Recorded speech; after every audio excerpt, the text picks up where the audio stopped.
Well, g'day everybody, it's Mike Lowrie here, and thanks for joining me today. We have a pretty special chat with the Managing Director of Your Mortgage Assistant, Mr. Simon Beck. Simon, thanks for coming along. Thanks, Mike. Cheers.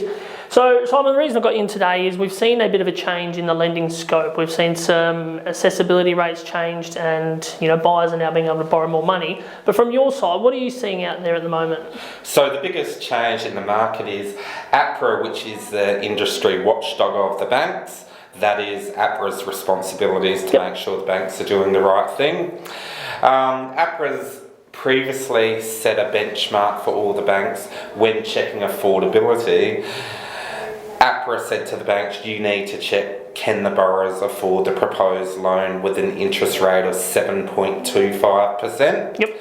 Recently, APRA's come out and they said, well, given the current climate with interest rates, we think we are harshly penalising the current people wanting to borrow money. Yep. Because we don't think interest rates will ever become as high as 7.25%. Okay. So recently what APRA's done is they've said to the banks, you can now set your own assessment rates, which you think will be fair and reasonable. Okay, so when you say an assessment rate, that's a buffer, you say? So normally the average Joe, myself, or someone looking to buy a home, they're seeing rates advertised at the moment about 3.54%. So what's the difference between that and an assessment rate? Okay, so what the banks do is when checking can you afford the proposed loan, they're not checking it at the advertised rate of 3.25%.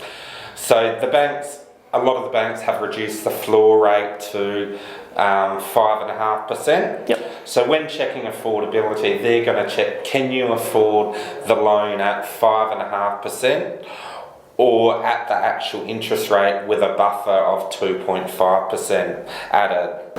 Okay, so that's a lot of numbers there. So for the average person listening to this, what does that mean for them? What have you seen in real life on the ground? Okay, well, a case study, I guess, real life example, had a single adult, income $75,000 per annum. Okay. Pre-1st of July, with the assessment rate being at 7.25%, that borrower could have a maximum home loan of $450,000. Okay.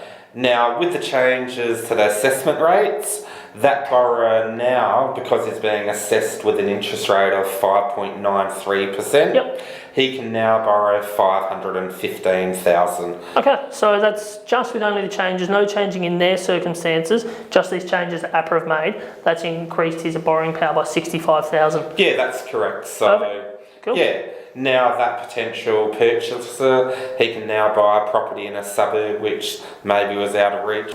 Okay, so that's really good news for that buyer, but what about families? So most of the clients I'm meeting are probably families, couples and all that. Have you had similar experience with them as well? Yeah, well again, an example with a couple, their combined income was $150,000 gross. Yep. Pre-July, before the changes happened with the assessment rates, that particular borrower could borrow $950,000.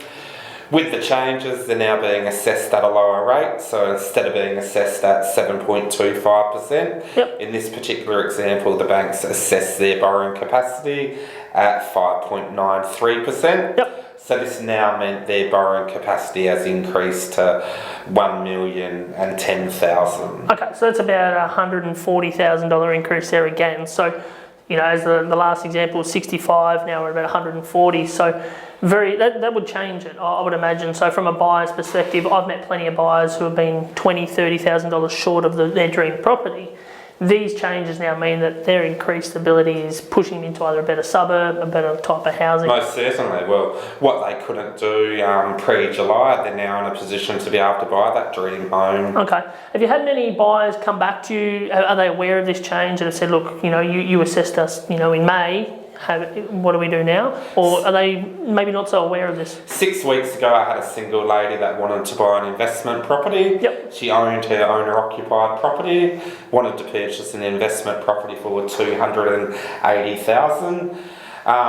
With all her taking into consideration her income and existing commitments, she could only afford to buy an investment property at $240,000. I got back in touch with this lady. Yep. mentioned the changes in the assessment rate. She's now been pre-approved to buy an investment property at $280,000. So that's a real life example.